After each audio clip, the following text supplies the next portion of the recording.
15 minutes or 16 minutes. Minister, yesterday we were told that the Defence Forces would get 18.5 million extra in current expenditure in budget 2019.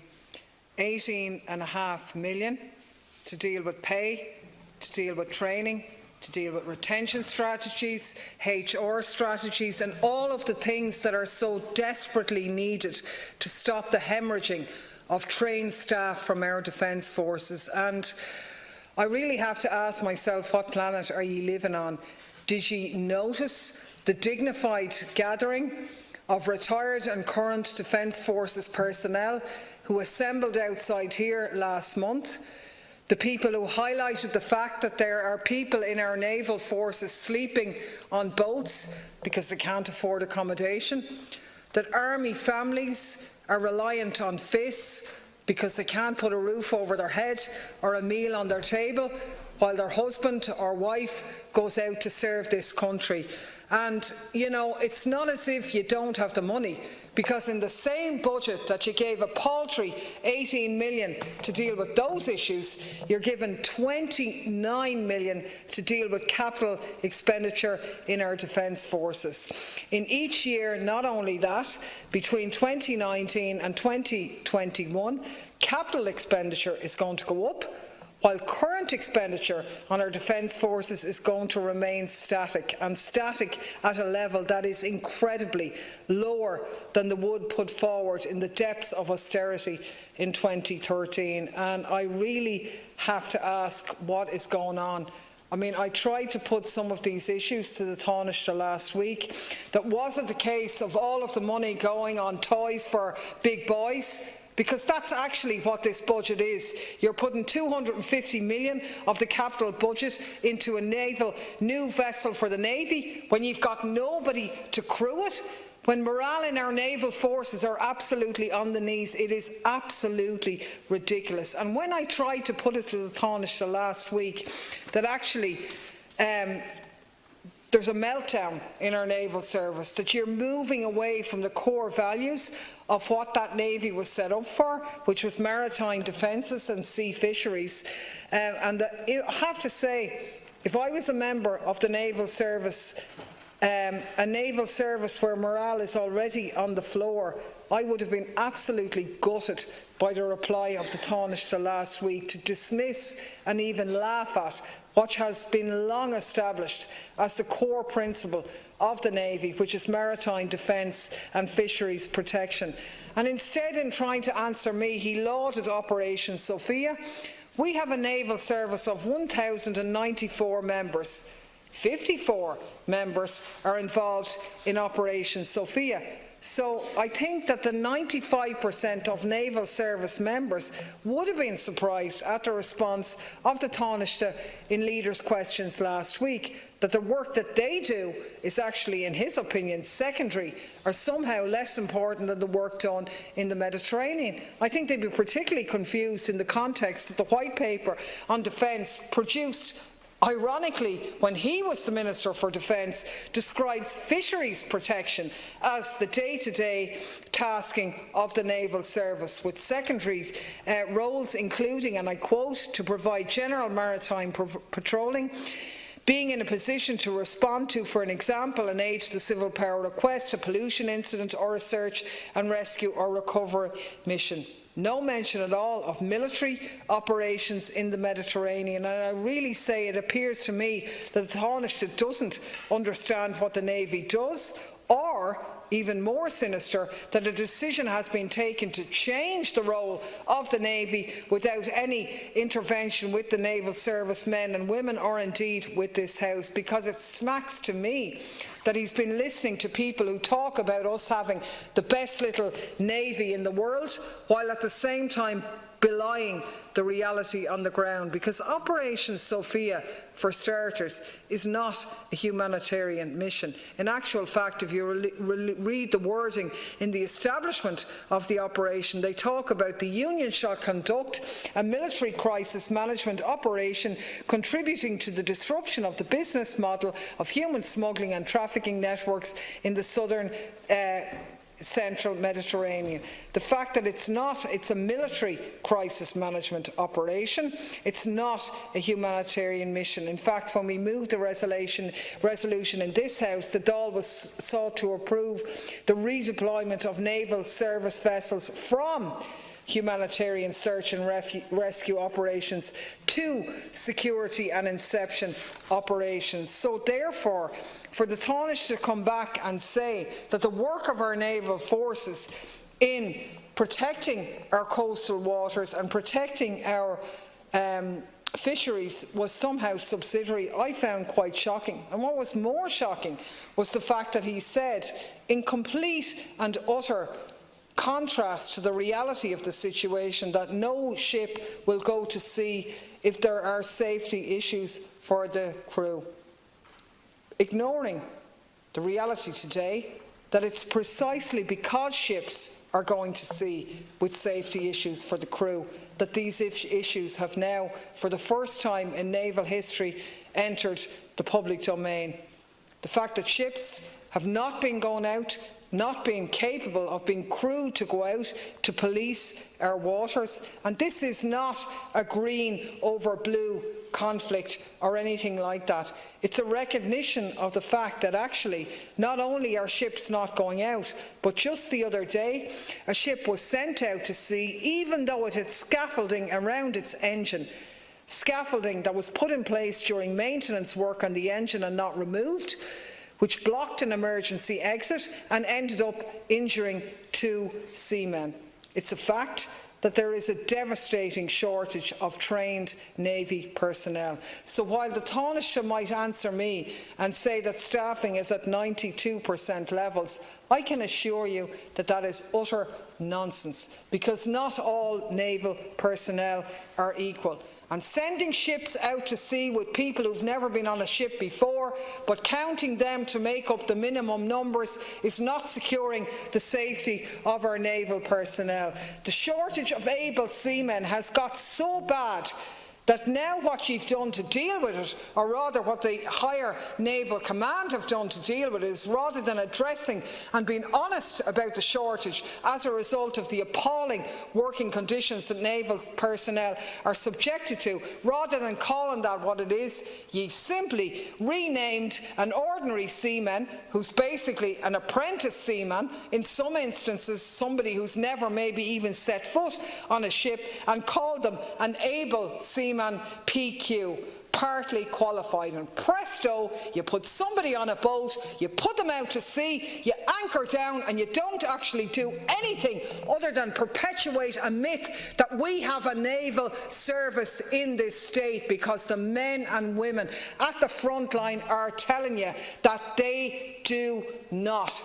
Their lives and their working conditions have been undermined to such an extent that for the first time in the history of this state, we do not have a naval service, and nothing in the budget has gone to address that. The situation is absolutely critical. And the point I tried to make to the Taoiseach last week, which was actually ignored, and the problem has been accentuated by your budgetary decisions here, is that the issues are not just about pay. Of course pay is important, and we know our Defence Forces personnel need more funding. Of course they do. But there's a lot more at stake here. It's about chaos, mismanagement, cover-up and denial. That's the root of the crisis in the Naval Service, and the chaotic mismanagement was on full display last week when a directive came down from the officer in charge, Personnel Management Section, abolishing the 72-hour notice that applies before sailors go out on duty, before then being hastily rescinded. Now, the word is now out that the 2 years at sea, 2 years ashore module, or whatever that has been applied throughout a history of our naval services, might be abolished, to be replaced with a 3 years at sea and a 1 years ashore model. Now, this is a rumour, but how would you feel as somebody, a man or a woman, working in our naval services with that type of attitude hanging over your head? Is it any wonder that people are leaving in droves? When you return from a tour of duty to your ship thinking you're going to be reunited with your family, to be told, sorry, you're going to be press ganged out on another ship just to give the illusion that we have enough people to cover our bases. It's an absolute disgrace. Who would stay in a job like that? And to say that it's an issue of pay is simply denigrating the crisis that is actually there. And it's all to do with these men and women would put all shores to the wind if there was a crisis attacking this state. But you know what they're being asked to do it for?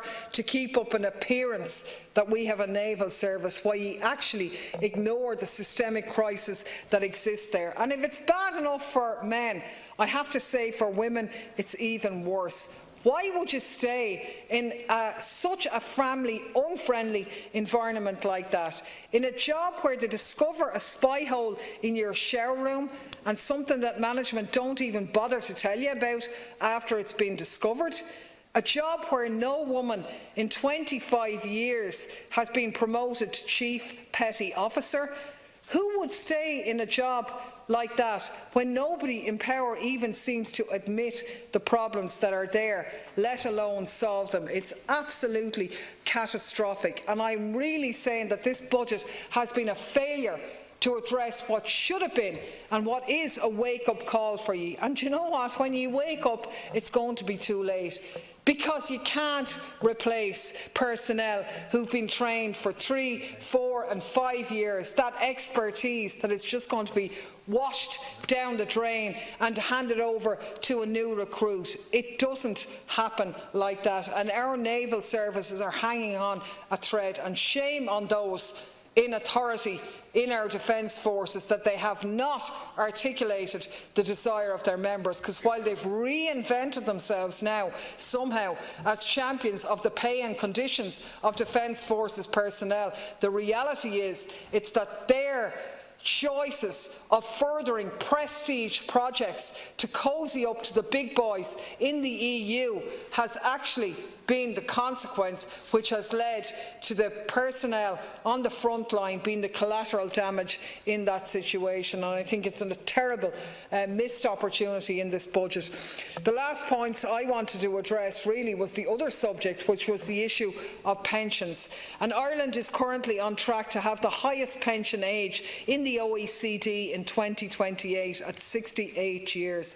This increase was a unilateral decision taken by Fine Gael and Labour at the behest of the Troika, and on top of that there are now plans to change how people qualify for a pension from 2020. The issue of home carers has not been addressed. Actually, what you've attempted to do by changing the configuration and the total contributions approach to 40 compared to 30 years under the 2010 National Pensions Framework, there was a public consultation about these changes which was an absolute joke. The document that you published was riddled with miscalculations. You've had to admit that in PQ responses to me. You've elicited public opinion through a Survey Monkey formula. Like, that's something like that secondary school students use in their projects. You know, if you want to compare the responses that you got for this misnamed consultation carried out over the summer, you got 270 responses. There were 16,000 responses in the consultation in relation to personal possession of drugs. So let's be clear now, there wasn't a proper consultation, and what's being proposed is very different than what was proposed back in 2010. And they're just going to kick the problems down the road, because while they're giving the illusion of dealing with the home carers credit, which they don't do, they're going to make the situation far worse for people who left the workplace because of unemployment or because of periods of illness. And it's absolutely critical that the public have an opportunity to engage on this. And that's on the state pension side of things. I'm beginning to wonder, do you hate people who are getting older? And as somebody in that bracket, I'm starting to get a little bit scared now, because on the other corner, not alone do you have that, but you have the current consultation on the government's proposed auto-enrolment pension system. And the core principle of that is that everybody is encouraged to achieve pension adequacy, a retirement income of about 60% of their pre-retirement income. Now, that's a very good idea. Obviously, everybody would go along with that. But what you want to do to achieve it is first by forcing people into a position to hand over a portion of their salary to private, not public, private defined benefit or contribution pension schemes without their consent and with no opt-out at all in the first 7 months, and then added on to that by lobbing a state subsidy at private pension funds on top of that, because the auto-enrolment tells us that every employee is forced to donate 1% of their salary to a private pension for a minimum of 7 months, whether they want to or not. If they want to opt out, if they want to stay in, they can increase that to 6%, and the government will add an incentive. They suggest €1 to the private pension for every €3 the person puts in. So in other words, if you look at it, someone who's on 25,000 will get €83 from the government, while somebody on 70,000 is going to get €233. Essentially, the lower paid worker is subsidising the higher paid one. Not alone on that, you're going to incentivise people if they contribute the equivalent of additional 2% of their salary. So somebody earning 200,000 would get about 4,700 in a state subsidy, paid for in part, let's not forget, by the low-paid workers who can't afford to make extra voluntary contributions. It's absolutely appalling situation, and it is feathering the nest of the private pension industry, which already massively benefits from the fact that higher paid workers get so much more in tax relief than ordinary paid workers. It is a continuation of everything that this government has stood for, a Robin Hood in reverse, feathering the nests of those with more resources at the expense of those with less. It's an absolute disgrace, and the consultation must be extended on that. Thank you, Deputy Dáil.